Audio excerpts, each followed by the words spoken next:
Caribbean Newsline is brought to you by the Barbados Tourism Marketing, Inc.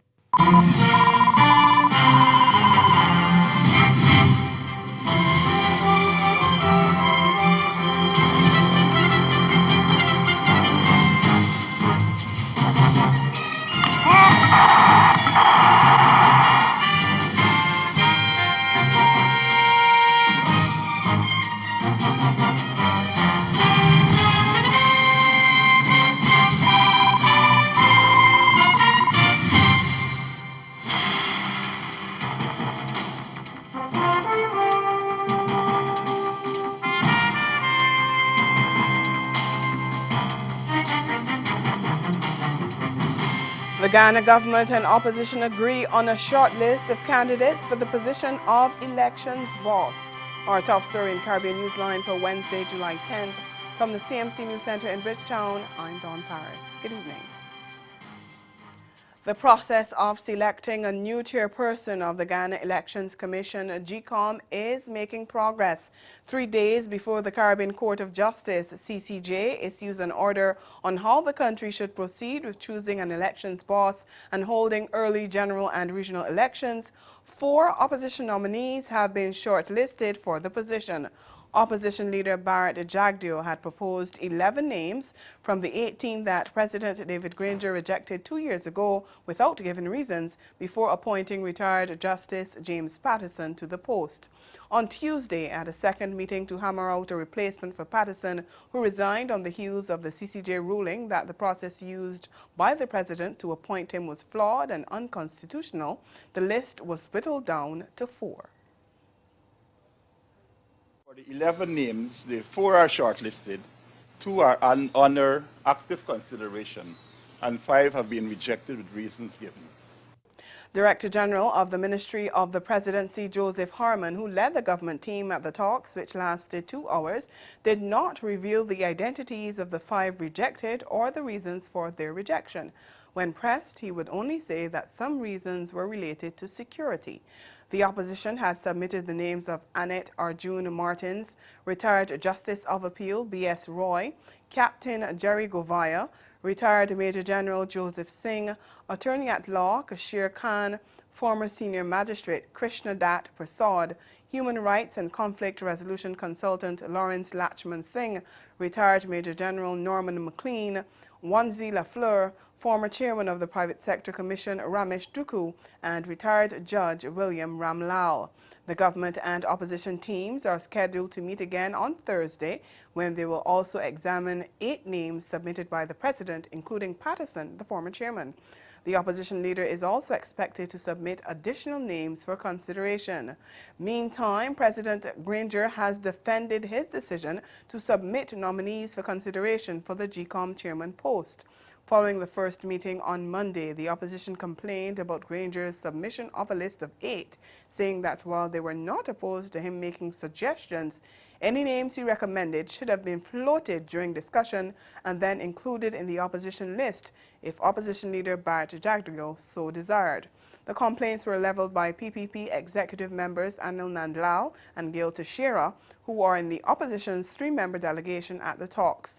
The Constitution provides for the appointment of a GCOM chairman from a list of 6 persons that the President finds acceptable, but it is submitted by the opposition leader. In a video statement issued on Tuesday, President Granger said there had been an agreement at a meeting with Jagdeo last week that he could identify nominees as well.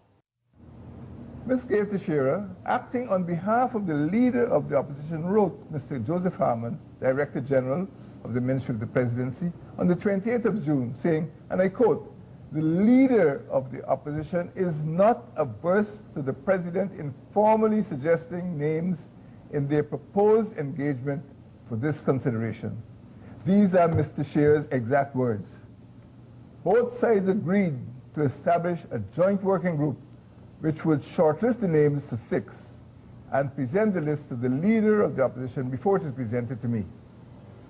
It was also agreed that the exchange of names or the submission of names will include also suggestions which the President presented for inclusion on that list.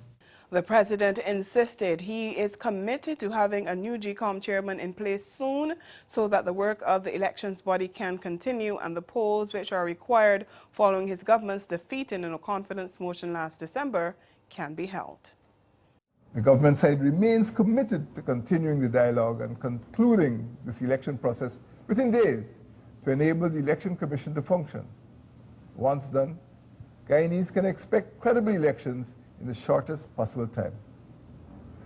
The President, acting on the advice of the Elections Commission that it is ready to conduct elections, will proclaim a date for those elections. This necessitates the chairman of the Election Commission being in place as early as possible. Trinidad and Tobago's Police Association and the country's police commissioner are at odds over a plan to subject regular and special police officers to lie detector tests. The Trinidad and Tobago Police Service, TTPS, said in a statement that it will commence polygraph testing across all divisions as part of the transformation policing for greater accountability within the service. It quoted Police Commissioner Gary Griffith as saying that every police officer was willing to be polygraphed and drug tested prior to entering the service, and he saw no reason for them to be reluctant to do polygraph testing now unless their ethics had changed. The top cop said he would be the first to take the polygraph and also drug tested. But new Police Association President Inspector Gideon Dixon says while his organization is not against polygraph testing, it must be done within the remit of the law.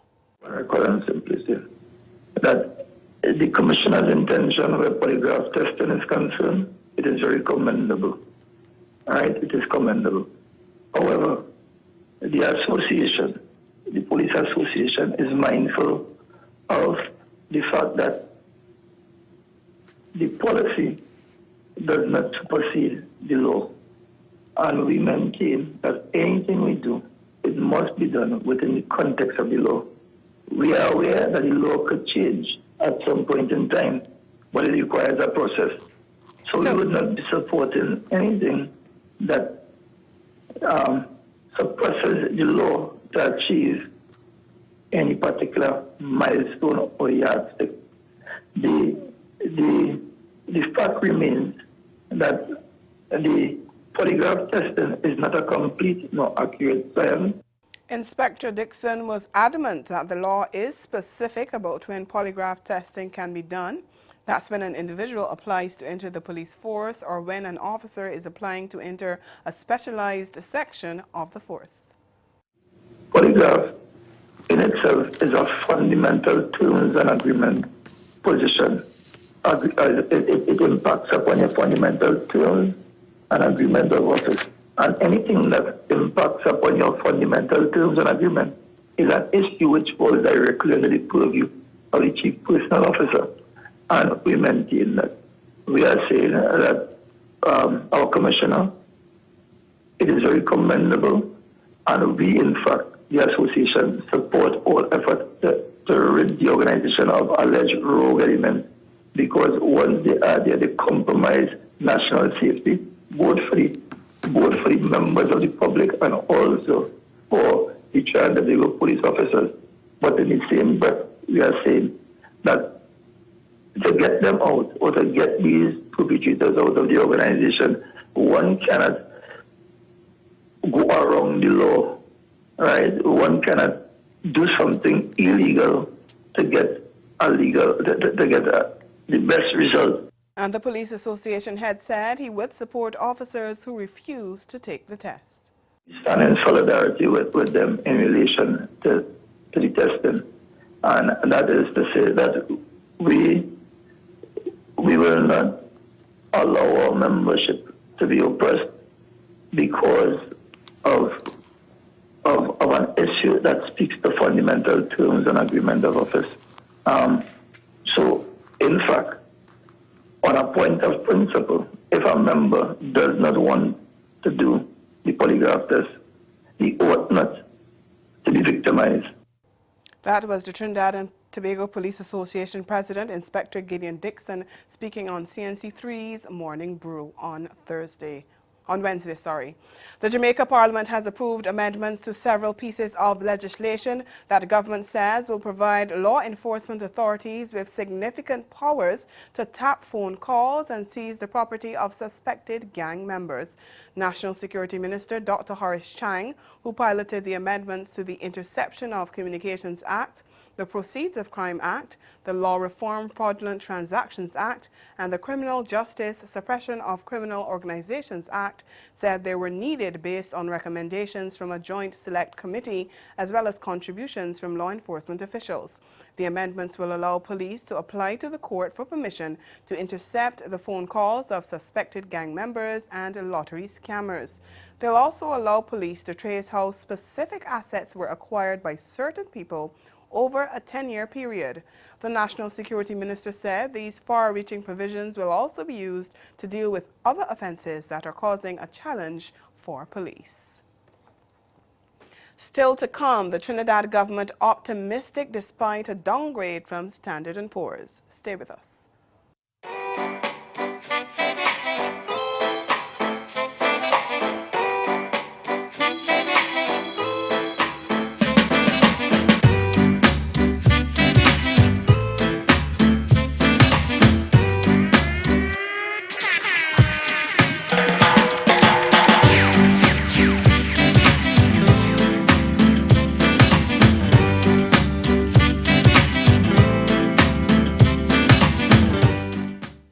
10 years ago, June 19th, 2009, CaribVision television, led by the indomitable journalist, I'm not sure you ever met her, Darius Dean, who was at Andrews Air Force Base with us, with the superb brother, friend, Larry Sinders.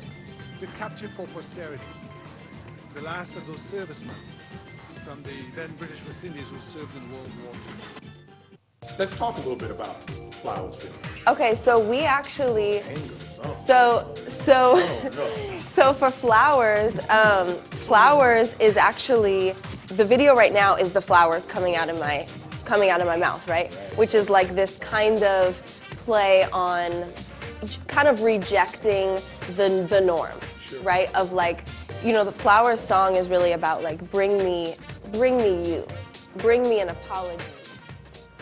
And let me ask you, is your son mother alive? Yes, she is. How does this affect her? Well, I'm not sure. Initially, I recall her being devastated, of course, and traumatized just as I was. And during the time that he was inside of when he was sent to juvenile hall, we visit him every Sunday. He would be the second oldest. Okay, do any of the other kids go see him? Denny has two. No.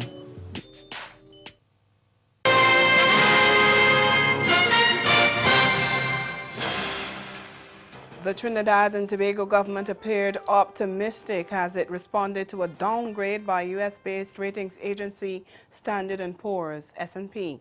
S&P lowered its long-term foreign and local currency sovereign credit rating on the Twin Island Republic to BBB from BBB+, and affirmed its short-term foreign and local currency sovereign credit ratings at A2. It said the downgrade was based on lower than expected energy production and economic growth. But speaking at a public meeting of the ruling People's National Movement on Tuesday night, Prime Minister Dr. Keith Rowley said the drop by one level meant the country was still in investment grade. He noted that while the country still has serious difficulties, S&P had still upgraded the outlook on the economy from negative to stable. The loss of the little plus that I just mentioned is as a result of this.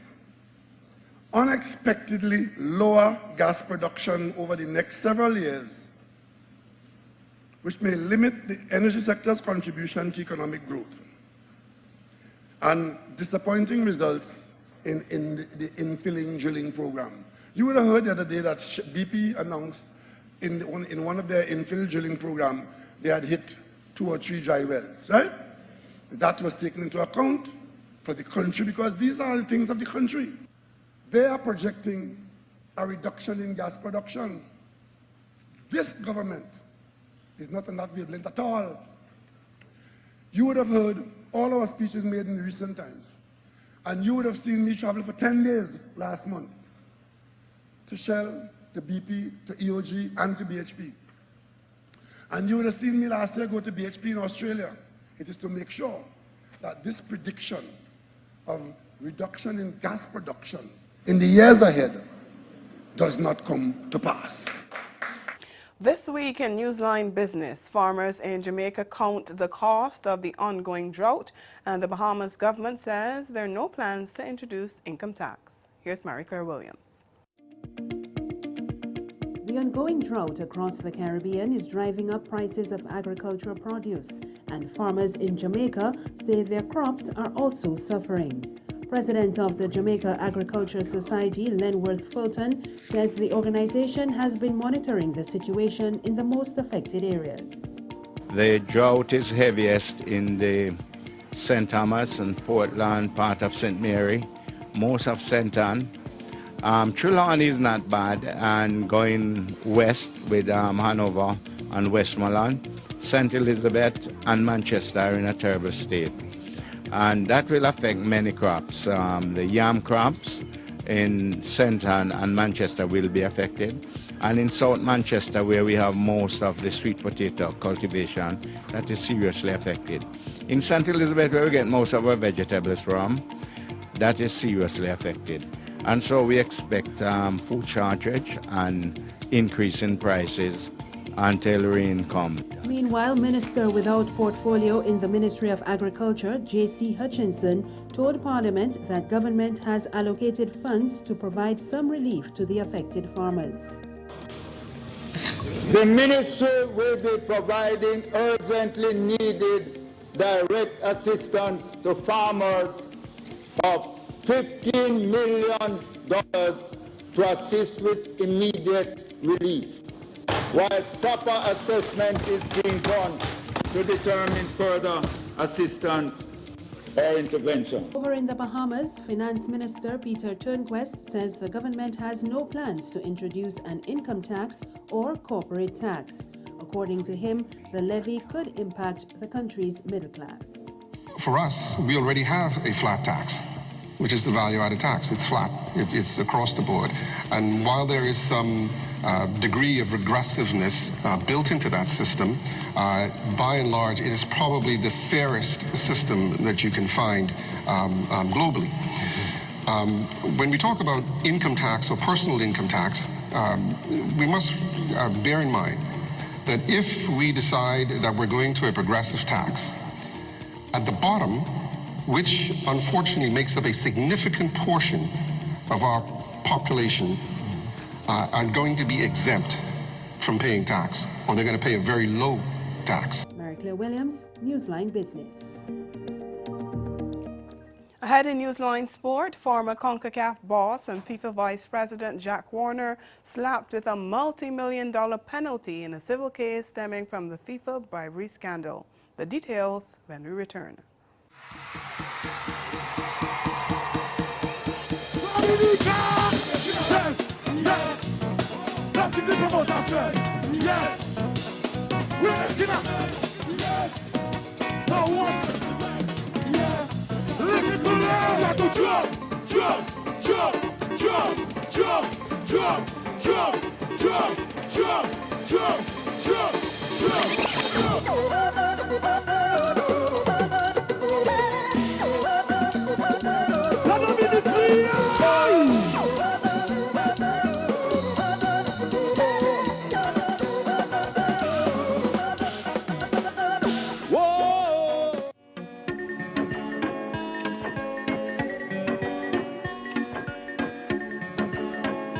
Welcome to this year's 50th Caribbean Broadcast Union Assembly on the island of San Andres. San Andres is a small archipelago located in between Jamaica and Panama in the western Caribbean Sea. A lush, exotic island rich in culture, history, gastronomy, and breathtaking scenic views. Known for its beaches and 7-colored crystalline waters, the island of San Andres will be proudly hosting this year's event. CBU members will enjoy top-of-the-line accommodations for an unforgettable experience in San Andres, connecting Caribbean nations through this year's 50th edition of the CBU Assembly.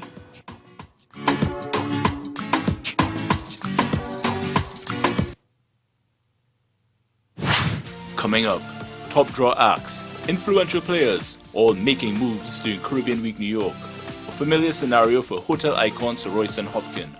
When it comes to Barbados tourism, it's win-win for everyone. Cultural entertainment, fashion, music. It's all next on Caribbean Passport on this station.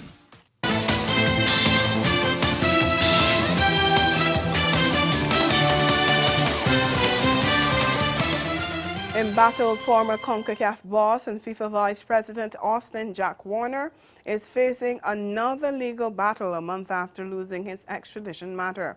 A U.S. district judge has ordered the Trinidadian to pay $79 million in damages stemming from a civil case in the FIFA bribery scandal. According to the Associated Press, the judge ordered the default judgment against Warner in the 2017 civil action accusing him of embezzling tens of millions of dollars from CONCACAF. A written ruling was issued in the federal court in Brooklyn, New York, after Warner failed to contest the claim. The suit has also accused Warner and the now deceased former CONCACAF General Secretary, Chuck Blazer, of negotiating bribes and kickbacks in connection with lucrative broadcasting rights for tournaments, including the Confederation's Gold Cup Championship.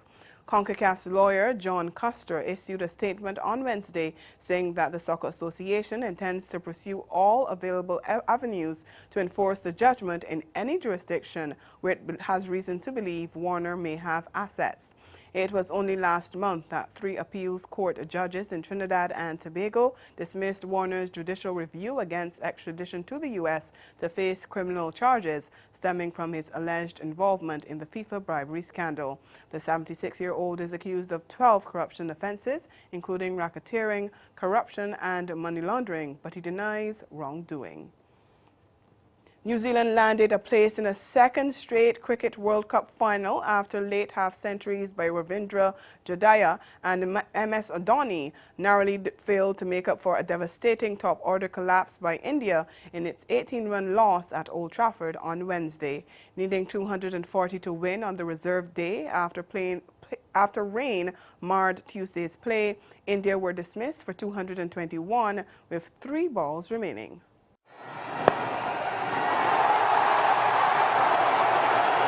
Up for Ravi Jadeja, and he comes back for 2, his 11th one-day 50. Jadeja goes, and he goes well again. 6 more. He is on fire. Straight up. Williamson again. Biggest moment. Got it. Goes big. How big? I think it's big enough. It is. Oh man, just by a matter of inches. Now they've got to push for 2. Who's going to cover the keeper's stumps? They're going to go. Got to get him. Directed. Thanks, Kevin. I've made my decision. It says that magic 3-letter word. Ferguson. Done him for pace. Done him for direction. He tries. He can't do it. There's a little touches there. It is. It's over. It's over. Latham takes the catch. Pyrotechnics go off. What a performance from New Zealand. New Zealand will meet either defending champions Australia or host England in the final on Sunday. The second semi-final between Australia and England bowls off at Edgbaston on Thursday. Former Olympic champion Usain Bolt is defending his former coach Glenn Mills, who's been facing criticism from former Jamaican athletes. Warren Weir, Peter Matthews, and Kemar Bailey-Cole were among the athletes who took to social media recently to condemn the now-retired coach. And Bolt says he's saddened by the statements made by his former clubmates. That story from TVJ's Keon Mariner. Usain Bolt, who was coached by Glenn Mills to 8 Olympic titles and 11 World Championship gold medals, says the swipes taken at Mills by Olympic medalists Kemar Bailey-Cole, Warren Weir and Peter Matthews on social media are without merit. Bolt says while athletes are free to move on from coaches, they should always remain respectful. I've moved along from coach, but I haven't disrespected anybody. You understand? We part our ways for the differences that we have. But when you're going to try to disrespect a coach, he took it to a level that nobody, 1, 2, 3, me, Blake, Warren, never been done before. And then you're going to come and disrespect a coach like that. It hurts me personally because it's my coach. You understand? And I know he's not going to be happy with the fact that I'm defending him the way I am right now. But he's at least should know himself and respect that Glenn Mills is the greatest. Glenn Mills have taken it to the highest level you have ever been in your career. You probably won't get back to that level. Both argued that athletes who slacked off from the hard work which got them to international medals under Mills's early tutelage should take the blame for their decline. If you don't work hard, you don't train hard, how can you be great? When Warren Weir got to the level that he is, I remember Warren Weir taking days off to go to Florida. Man, JC Young, just randomly in the week, take a week off from training. They're not going to say that.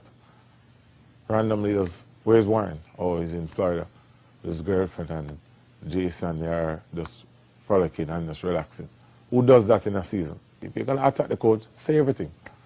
This is why that's why they will never get to a certain level right now. The double sprint world record holder adds that he's disappointed that no other Jamaican male sprinter has taken up where he left off in 2017. And that's the sport. We'll be right back. Caribbean Newsline is brought to you by the Barbados Tourism Marketing Inc. All right. So speaking of which, we have a lovely lady coming up next. She has a book called No Love, No Pain on Amazon, Barnes & Nobles. Everyone, please welcome Miss Tiffany Huff. Hi, Tiffany. You look beautiful. Thank you. So tell me about the book. So it's about a lady that had a very violent past. And she tried to settle down, and her past came back and haunted her. Oh. But you got to read the rest. Okay.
Again, the major developments of this day. The Ghana government and opposition agree on a short list of candidates for the position of elections boss. And in sport, former CONCACAF boss and FIFA Vice President Austin Jack Warner ordered to pay a $79 million US penalty in a civil case stemming from the FIFA bribery scandal.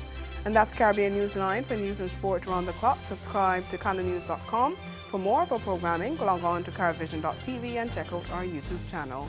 We'll be back here again tomorrow, but from all of us at CMC News, thank you for watching and have yourself a good night.